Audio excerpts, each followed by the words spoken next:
જેને પ્રાપ્ત કરવાની ઈચ્છાથી મનુષ્ય બ્રહ્મચર્યનું પાલન કરે છે તે શું તે તમને હું ટૂંકમાં કહું છું. તે ઓમ છે, તે જ બ્રહ્મ છે, તે અક્ષર છે અને શ્રેષ્ઠ છે. આ અક્ષર તત્વને જાણવાથી મનુષ્યને જે કાંઈ ઈચ્છા હોય તે પ્રાપ્ત કરે છે. આ ઓમ સમગ્ર વિશ્વનું યાને ઈશ્વરનું નામ છે. બાહ્ય જગત અને ઈશ્વર એ બંનેની મધ્યમાં રહીને તે બંનેના પ્રતીકરૂપ રહે છે. પરંતુ શબ્દ, સ્પર્શ, રૂપ, રસ વગેરે જુદી જુદી ઇન્દ્રિયોના અનુભવ દ્વારા આપણે જગતને વિવિધ રીતે ટુકડે ટુકડે અનુભવી શકીએ છીએ.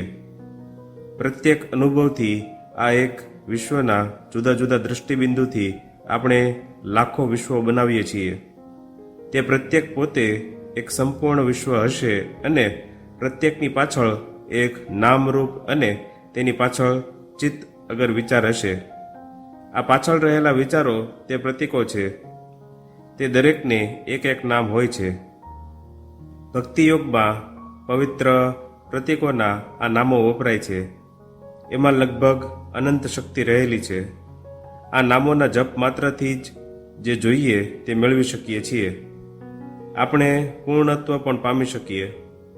પણ બે વસ્તુઓ જરૂરની છે. કઠોપનિષદમાં કહ્યું છે, આશ્ચર્ય વક્તા કુશલોસ્ય લબ્ધા. ગુરુ અદ્ભુત હોવો જોઈએ અને શિષ્ય પણ તેવો જ હોવો જોઈએ.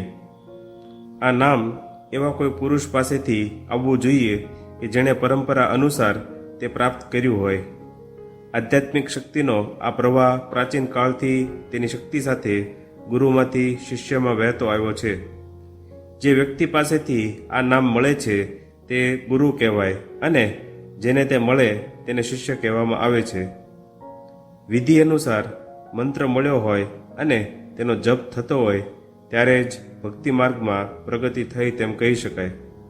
આવા નામ જપ માત્રથી જ ભક્તિની સર્વોચ્ચ કોટીએ પણ પહોંચી શકાય.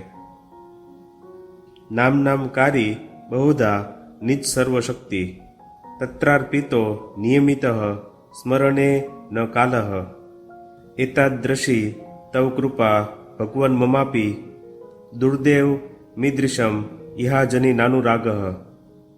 તારા ઘણા નામો છે, તેનો શો અર્થ છે તે તું જ જાણે છે. આ બધા નામો તારા જ છે અને દરેકમાં તારી અનંત શક્તિ ભરેલી છે. તેનો જપ કરવા માટે કોઈ મુકરર સ્થળ કે કાળ નથી, કારણ કે સઘળા સ્થળો અને સઘળો કાળ પવિત્ર છે. તું આટલો સહજ ગમ્ય છે, આવો દયામય છે, છતાં હું કેવો કમનસીબ કે તારા પ્રત્યે મારો પ્રેમ નથી.